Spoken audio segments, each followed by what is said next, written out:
So what we're going to work on today, I'm switching back to Warhammer just for a bit, maybe a bit more, but I decided, I just wanted to build a piece that I had sitting around that I always intended for my army that I never got around to building. And it's by Forge World, not Games Workshop, so, we can discuss all the feelings about Forge World and all that stuff, another time. Some people love Forge World products. Some people call them pay to win because they have great stats, but they're super expensive.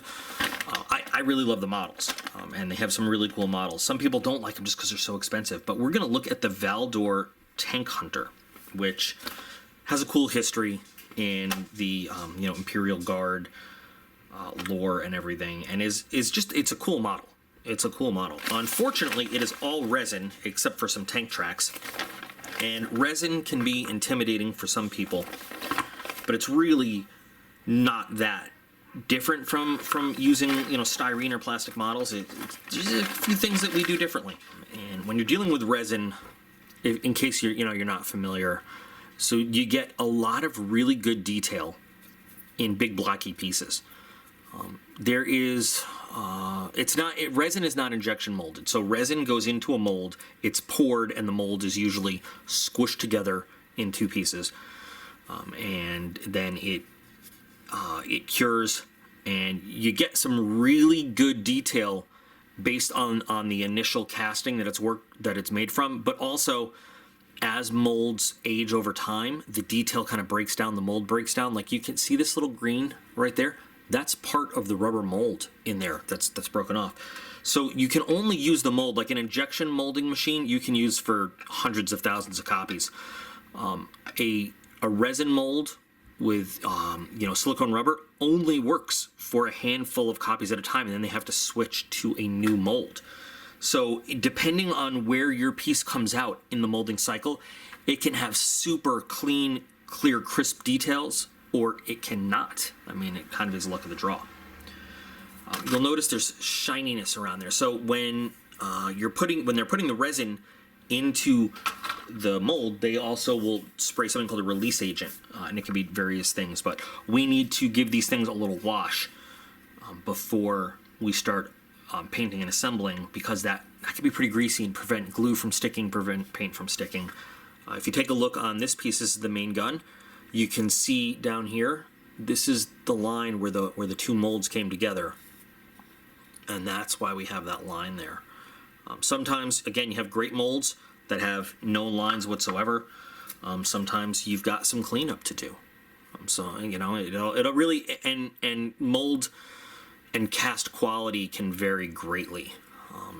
Here's some cleanup. Now these pieces I've already looked at, and I've snipped some off of their sprue, which is much bigger on a resin piece, for example, because sometimes you have to pour the resin into the mold after it's that's to close the mold, pour the resin in, so you have these runners where it's poured in.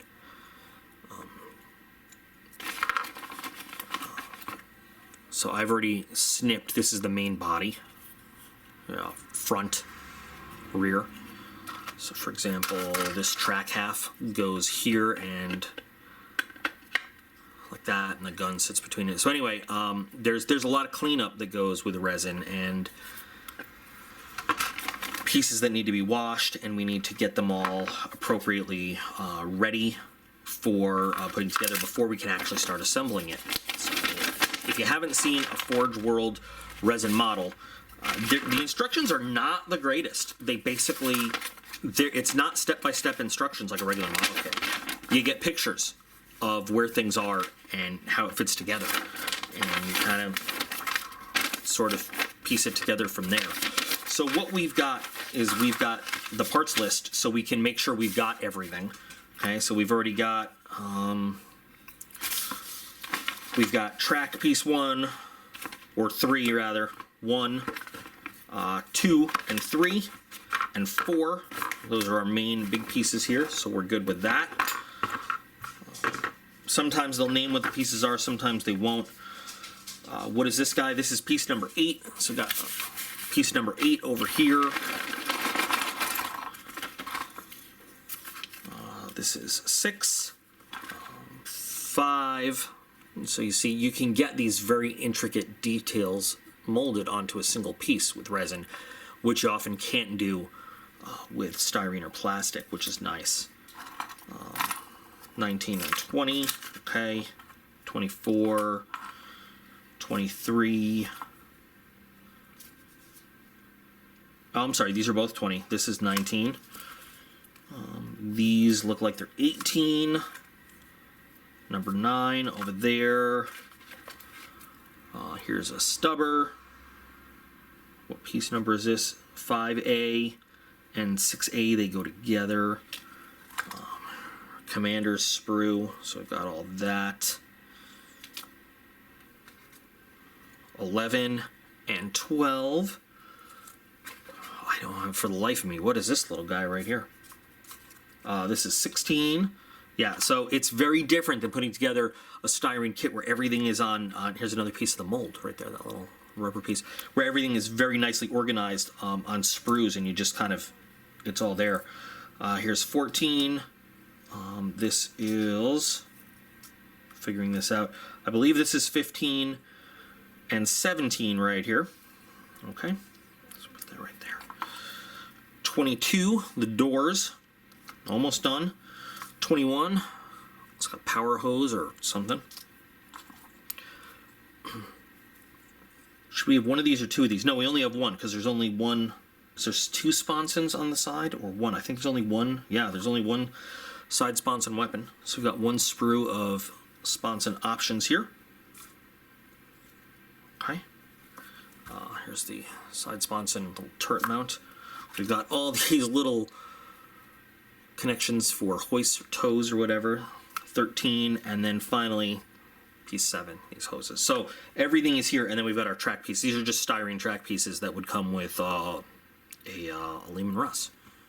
So we've got all of our pieces. The next step is I need to just clean these off. All I'm going to do, and you're not going to see it because it's boring, I'm just going to take some mild dish soap, some warm water, and I'm just going to take a very soft little sponge and just give these a little bath to get all that release agent off of them.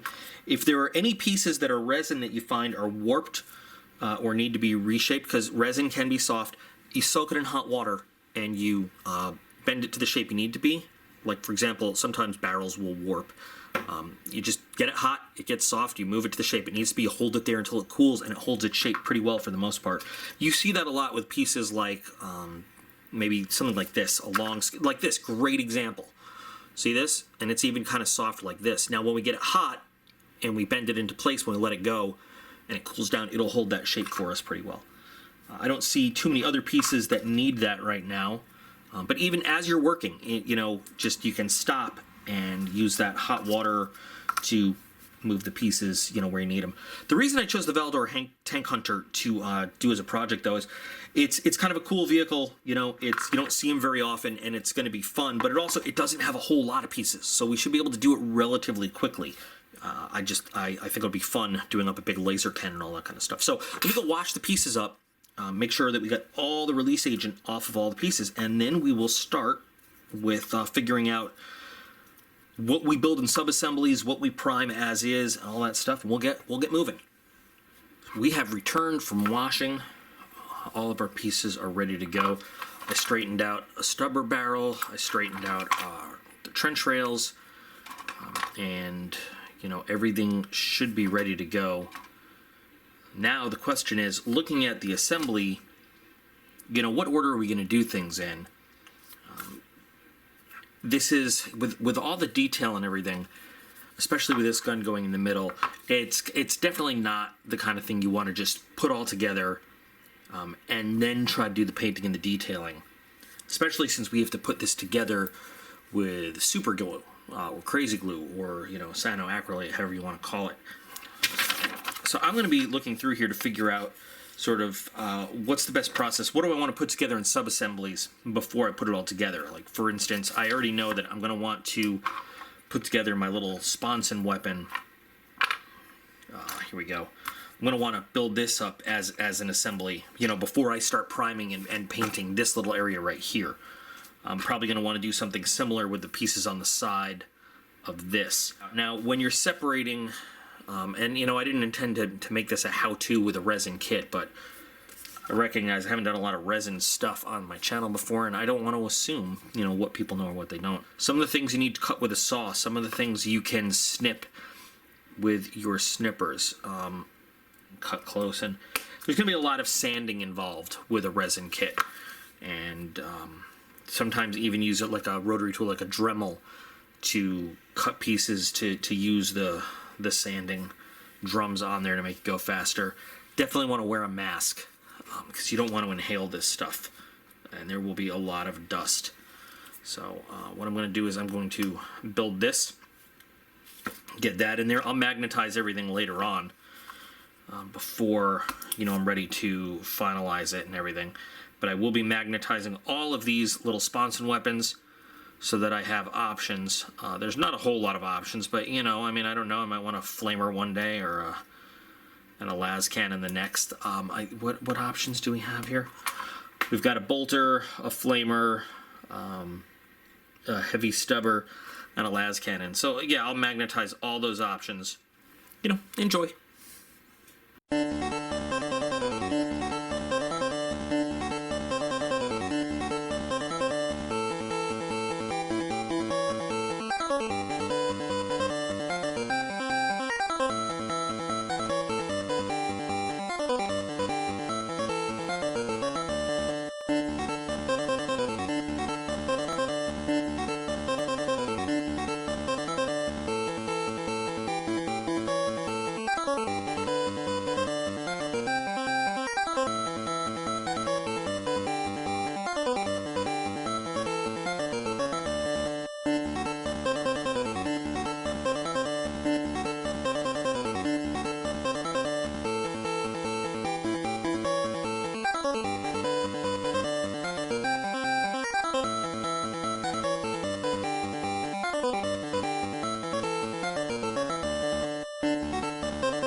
We are at a point now where I've got a lot of assembly done. I've got a lot of work done, but I can't really do much more, sub-assembly work.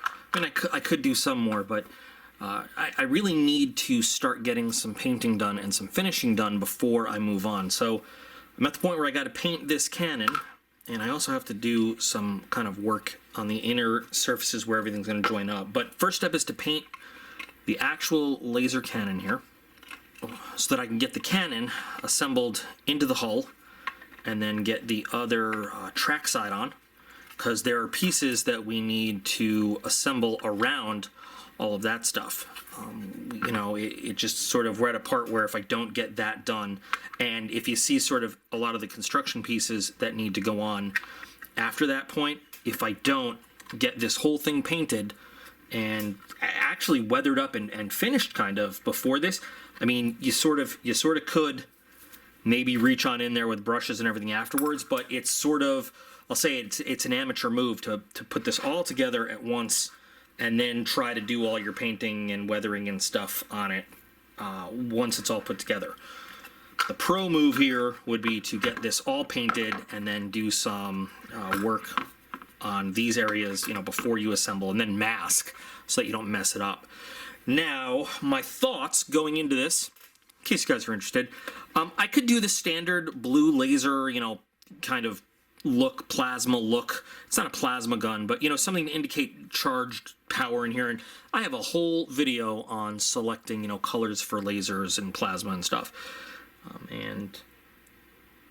You can find that under, my playlist of like painting and detailing and everything. Or I'll just throw it in, as an end screen at the end of this video if you so choose.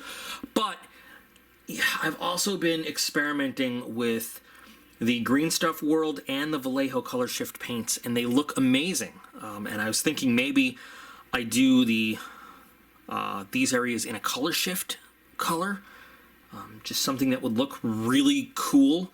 That would, indicate some kind of, and I don't know. I'm toying with the idea. Some people just paint the whole barrel in camouflage, but I don't think I want to do that. I think I want to do something that really stands out.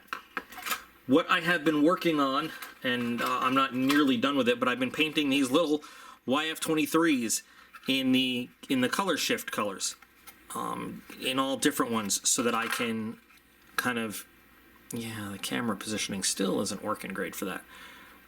But just that I can get a sense of what all the different colors are. So I'm thinking a deep blue kind of color that maybe color shifts to something else. Thoughts, things going through my head as I'm getting ready to do this. So what that would mean in any case is a standard black base, which I was going to do anyway, black primer on the whole thing, because I think the rest of it is going to be fairly metallic colored anyway, as we go.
there's a lot more work done with this cannon that you can see right here.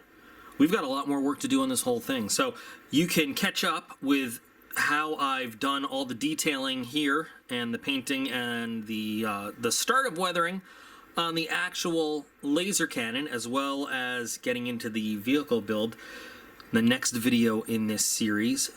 Thanks for watching, though. Hope this one wasn't too boring with all the talk of resin building and stuff like that in the beginning. But we will get into the real meat and potatoes of building this Valdor Tank Hunter and getting it on its tracks and tabletop ready in the following vids coming real soon.